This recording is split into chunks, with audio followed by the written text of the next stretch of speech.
초음속 기동용 조종 전투부를 장착한 중장거리 고체 연료 탄도미사일 시험 발사를 진행했습니다. 시험 발사는 성공적으로 진행됐습니다.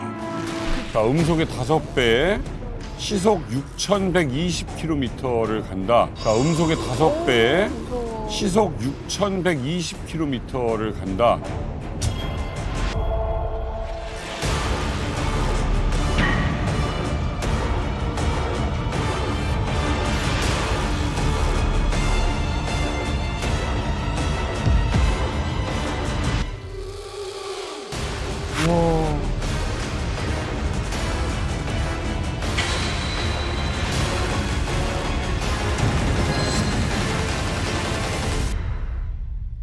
전 세계 어디든 1시간에 도착할 수 있는. 아니 근데 하도 많이 해서 맞아요. 하도 많이 해서 이제 언제 뭘 쐈는지도 모르겠는데 지금 더 무서운 거 쏜 겁니까? 일단은 북한이 시험에 성공했다고 주장을 하는 미사일 자체가 극초음속 중장거리 탄도미사일입니다.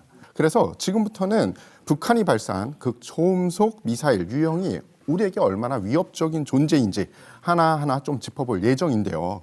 극초음속이 되려면 최소 마하 5 이상으로 날아야 돼요. 마하 5요? 예, 속도 자체. 마하 5면 딱 어느 정도로 계산을?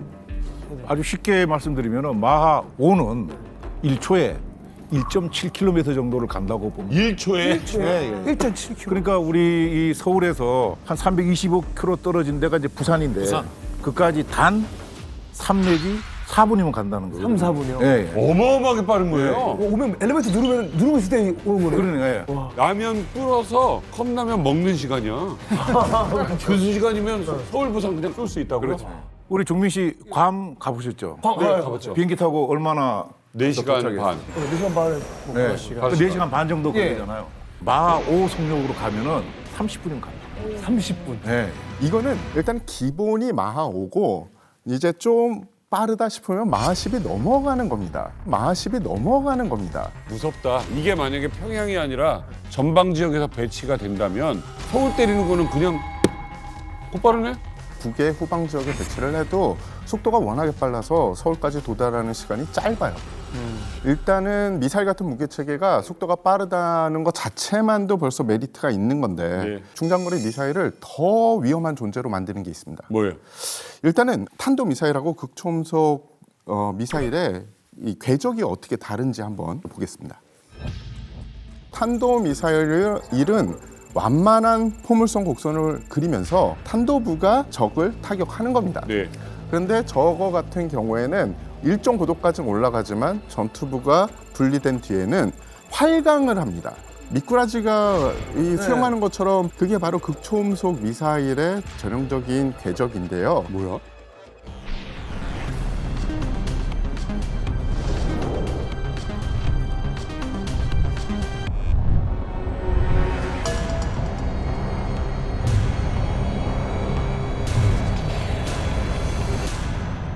야, 스스로 이렇게 움직여서 간다면 와, 무섭다. 만약에 완만한 포물선을 그리면 예측을 해서 요격하기가 쉬운 거죠. 그런데 좌우로만 변칙 기동을 해도 요격하기가 굉장히 힘들거든요. 워낙에 속도가 빠른 데다가 게다가 저공으로 들어옵니다. 네네네.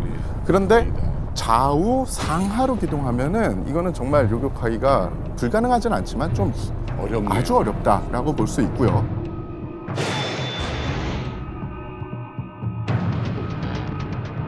아니 이렇게 위험한 무기가 사실 1, 2분 만에 서울에 도착한다고 하니까 어떻게 피할 겨를도 없잖아요. 아니 진짜 북한에서 이렇게 이 정도로 기술력이 지금 뛰어나게 된 건가요? 네, 사실 경각심을 가져야 되죠. 2021년 초에 북한이 초음속 미사일을 개발하겠다. 이렇게 이제 얘기가 나왔었는데 그해 9월 달에 첫 시험 발사를 했지 않습니까? 그리고 네. 그 사이에 4번의 시험 발사를 한 거예요. 그러니까 이거 자체가 이제 얼마나 위력을 가지고 있다는 것들 또 한미의 미사일 방어망이 대응하기 힘든 아이템 중에 하나라는 걸 이제 정확히 알고 있는 거죠. 근데 한 가지 더 경계해야 될 게 있어요. 뭡니까? 2년 전에 이 극초음속 미사일 북한이 발사했거든요. 위력적입니다. 하지만 발사 전에 우리가 사전 징후를 포착해서 발사할 것 같으면 요격할 수 있습니다. 라고 제가 보도했었거든요. 그 이유 중에 하나가 연료의 차이예요. 네. 2년 전에는 극초음속 미사일에 액체 연료를 썼어요. 네. 그런데 지금 고체 연료를 쓴 거거든요. 아, 이거 우리 몇 번 얘기했죠. 그렇죠. 아니 이 고체 연료라고 하면 액체랑 차이가 좀 큰가요? 그거 물어볼 줄 알고 제가 준비했습니다. 그거 물어볼 줄 알고 제가 준비했습니다. 역시 그런 거였는데 김진 기자가 지난번에 설명했어요. 자, 지금 군사 강국에서는 액체 연료보다는 고체 연료를 사용한 미사일이나 발사체를 개발하는 걸 선호합니다. 이유는 구조도에서 보시면 알듯이 액체 연료를 사용하는 미사일은 복잡해요. 비싸요, 만드는데. 고체 연료는 심플해요. 싸게 만들 수 있어요. 그것뿐만이 아닙니다. 액체 연료를 쓸 때는 액체 연료를 한번 주입해 놓고 발사를 안 하고 이렇게 스탠바이를 시켜 놓잖아요. 그럼 액체 연료가 슬슬 누수되거나 액체 연료가 변질이 와요. 그렇기 때문에 연료를 주입하고 나서 일정 기간 안에 반드시 쏴야 돼요. 그러면 어떻게 해요? 쏘려면 처음엔 연료를 주입하지 않고 비워놨다가 연료를 주입하겠죠. 그렇죠. 이제 쏠 때는. 그러면 연료를 주입하는 시간 동안 눈치채지. 위성으로 다 봐요. 그렇기 때문에 우리가 요격할 수 있어요. 그렇죠. 근데 고체 연료는 연료를 주입해 놔도 변질이 안 돼요. 그래서 한 번 연료를 주입해 놨다가 언제든지 마음 먹으면 쏴도 돼요. 한 방에 빡 이렇게. 그래서 액체와 고체에는 이런 차이점이 있기 때문에 기습적으로 더 많이 생산해서 우리에게 공격할 가능성이 이번 고체 연료 발사 성공으로 증대됐다. 이렇게 보면 되는 거죠. 일단 북한이 고체 연료를 사용한 극초음속 미사일을 이제 시험 발사했다. 네.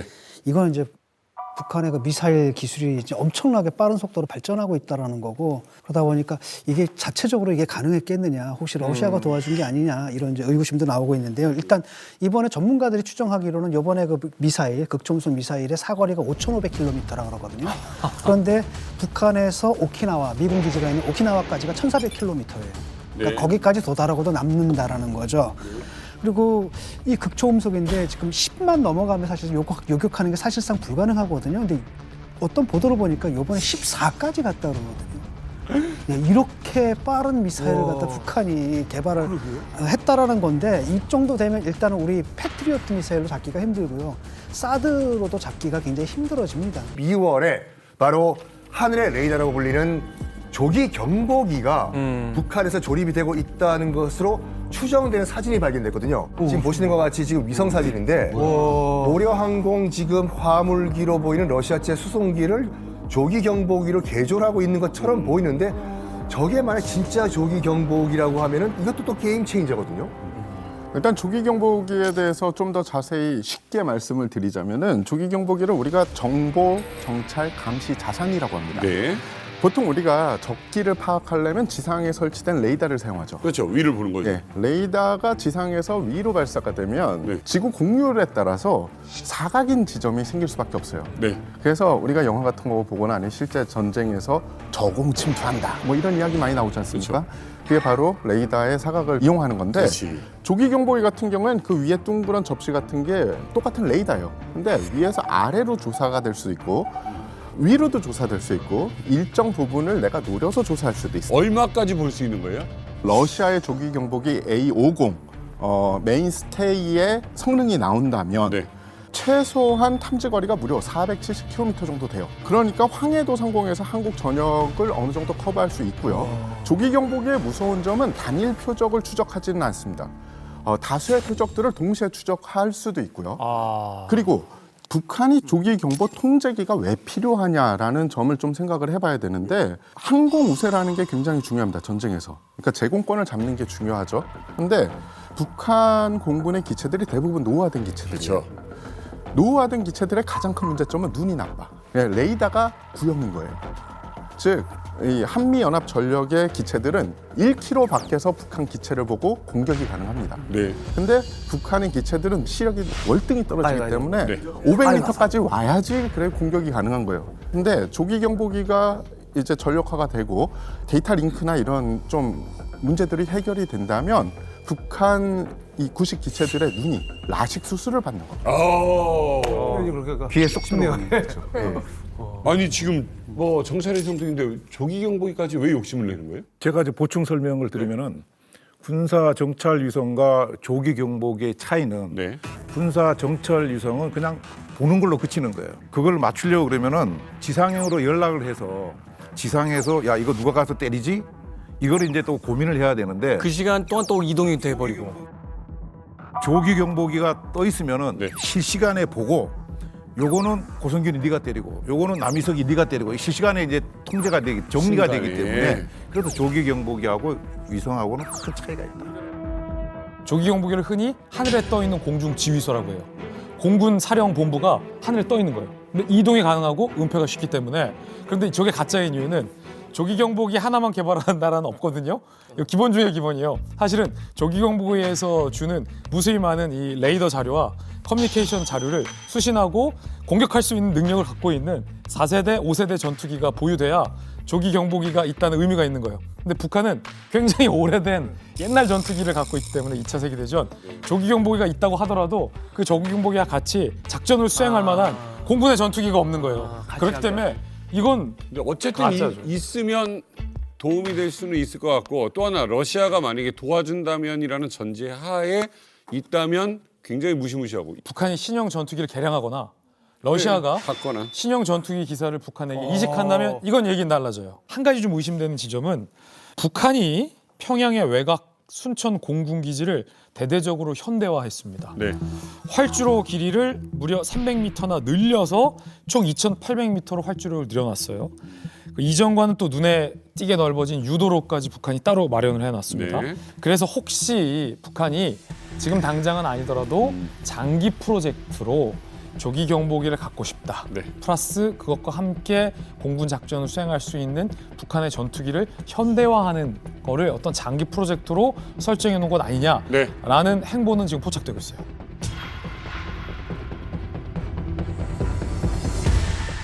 이웅평 대입 이후에 마지막으로 미국 19기를 몰고 귀순한 북한 공군 책임 비행사이자 대한민국 공군 대령 출신이세요.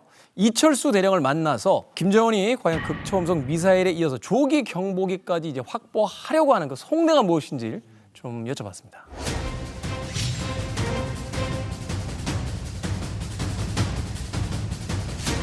저는 북한 공군 1비행사단 57비행연대 2대 책임 비행사로 있다가 1996년 5월 23일 온천 비행장에서 미국 19기를 타고 수원 비행장으로 귀순한 이철수 예비역 공군 대령입니다. 북한은 무기 체계 면에서도 열세하고 우리 대한민국보다 떨어진 거는 기정사실이에요. 자체 조기 경보기 이걸 만든다고 하는데 이 레이더 기술이 상당히 중요해요. 이걸 만들 수 있는 기술이 북한에 현재는 없어요.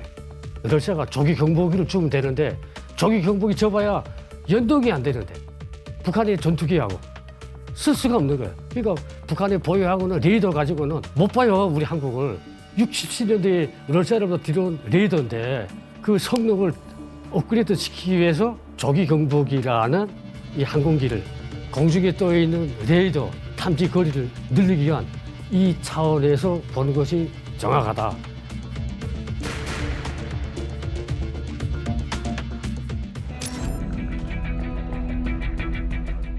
제가 보기에는 전략 물자들을 순천 비행장으로 공수 작전이나 뭐나 하지 않을까. 특히 순천 비행장하고 자강도 지역하고 가깝거든요. 러시아에다가 미사일이나 포탄을 공급해 주는데 열차, 배로 수송하기는 시간 너무 많이 걸리니 가장 가까이 있는 순천 비행장을 활주로 거리를 좀 늘려가지고 수송기 띄우기 위한 활주로 거리가 필요했다. 저도 저기 전적으로 동의해요. 러시아에서 와서 대형 수송기에다가 북한에서 생산된 포탄, 미사일 이걸 비행기에다 싣고 러시아에 더 많은 군수품을 보내기 위한 그런 일환으로 얘네들이 활주로 확장 공사를 했다. 저도 그렇게 봐요. 북한 국방성 대변인은 오늘 담화에서 국방과학원이 개발 중인 수중 핵무기 체계 해일 5-23의 중요 시험을 동해수역에서 진행했다고 밝혔습니다. 수중으로 쏴서 폭발하는 핵어뢰는 잠수함에서 발사되는 미사일보다 더 기습적인 타격이 가능해 위협적입니다. 공중에서 날아오는 미사일은 레이더 등으로 포착할 수 있지만 수중 핵무기는 사실상 탐지가 불가능하기 때문입니다.